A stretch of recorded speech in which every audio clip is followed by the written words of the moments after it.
Lauren Boebert appeared on Stephanie Ruhle's program on MSNBC last night, and it was really humiliating, absolutely unhinged and humiliating for Lauren Boebert. Lauren Boebert, of course, has been leading this anti-Kevin McCarthy, She's been involved in this anti-Kevin McCarthy movement to the extent that it's a movement in the Republican Party. They have suggested everything from she might nominate Donald Trump to who the hell knows what else. She appeared last night with Stephanie Ruhle, and you can tell that she doesn't have any idea what's going on. She's stumbling around in the dark. She knows she's supposed to oppose Kevin McCarthy, and her little constituency is opposing Kevin McCarthy. But there's really no there in terms of the substance. And Stephanie Ruhle makes this very, very much apparent. I don't know what these names are, but I'm sure that you're going to see a lot of names beginning to emerge because we're showing that we are willing to work to unify the Republican Party and get the... By the way, imagine that. The idea... I'm fine with them doing this. It's self-destructive. But the idea that Boebert's actions are unifying is laughable. Right. Okay, sure. And maybe it's going to be me and Kim Kardashian and anyone else who can be out there. Would you like me to nominate you tomorrow? How long are you willing to wait? I mean, the American people voted you in. You waited some of my for this, right? colleagues have said we could be here until the cherry blossoms bloom. You've got the power, and every day that passes that you're not doing your jobs, voters are saying, hold on a second, I voted you in to get something done. Right. I don't know what these... And they're getting absolutely nothing done, as I've pointed out to you before, and the national security risks that come with it, and the self-destructive risks that come with it as well. Here's another portion of this interview. And again, Boebert just doesn't know what she's talking about. She, of course, barely won her race. She has no business being in elected office. And you can tell she's clueless. Actually, I look at it in a very different way. I see it as Congress not spending money that they don't have, because every day that I've been in Congress, we've done exactly that. So the taxpayers are actually winning here because Congress hasn't organized. Look, my conservative colleagues and I are... I want to, by the way, this is, when Marjorie Taylor Greene was kicked off of her committees, one of the things I told you is we see this as an embarrassment. You've been stripped of your duties. You're being sort of like sent home, whatever.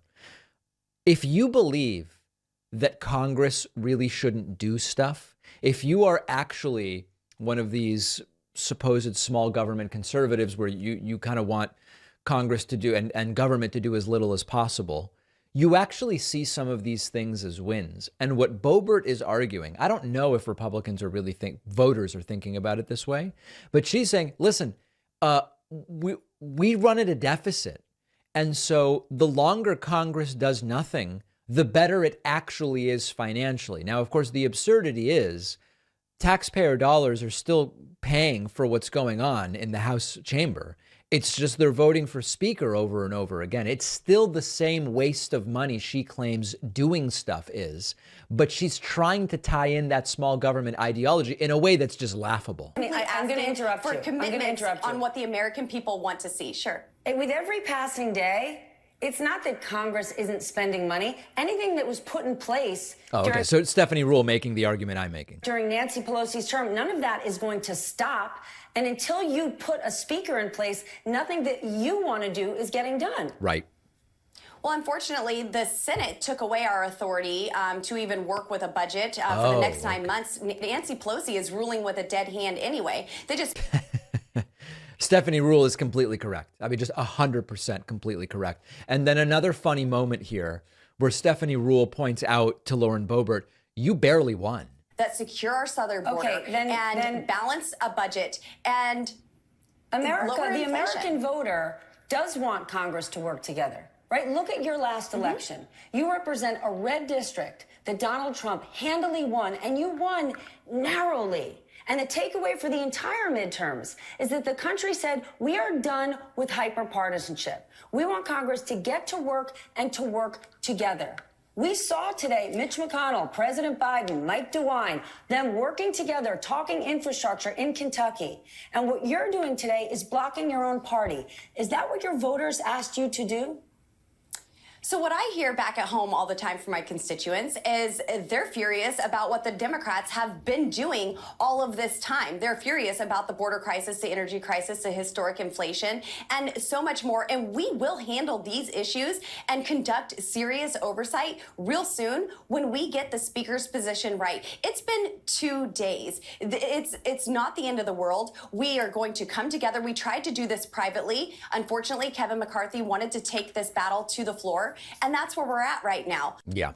So Stephanie Ruhle accurately and precisely exposing that they don't even really know what the end game is. And as Lauren Boebert says, it hasn't been that long. We're eventually going to come together.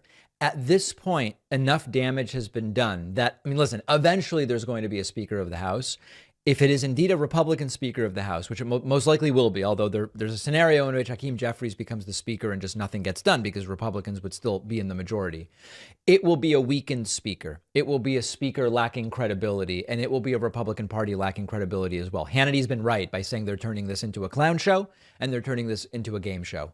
And Boebert becoming almost like the spokesperson for this movement. She's already a clown show going in, making it even more so. And I have to tell you, it's horrible for the country. I can't control the fact that Republicans are doing this, and I would rather that they didn't. But to the extent that they are doing it and are damaging themselves, I welcome it. We'll have all of the clips I played here on our Instagram, which you can find at David Pakman Show. And of course, all of these clips will be on our YouTube channel. Make sure that you are subscribed to the YouTube channel, youtube.com/The David Pakman Show. Let's make it to 2 million YouTube subscribers this calendar year. Would be a major accomplishment. Don't allow the bystander effect to make you assume someone else will subscribe. Be the person who does it. Plastic is everywhere we look, and not enough is being done about it. 100 billion plastic bags are used and thrown away every year, but you can help make a change. Our sponsor, Hold On, makes trash and kitchen bags that are heavy-duty, plant-based, non-toxic, and 100% home compostable, which means they break down in weeks rather than decades. They don't fill up our landfills. They don't pollute our oceans. Their Zip Seal kitchen bags come in sandwich or gallon bag sizes to fit your needs. And the best part about Hold On bags is they work. I use them at home. They're just as good as all of the name brand bags. You fill them up, they stretch, and they don't break. Everybody uses trash bags and freezer bags. If you care about the planet, you can do something by using Hold On bags instead, and it's a really easy way to do your part. Go shop plant-based bags to replace single-use plastics all over your home. You'll save 20% when you go to holdonbags.com/Pakman and use the code Pakman. The link is down below.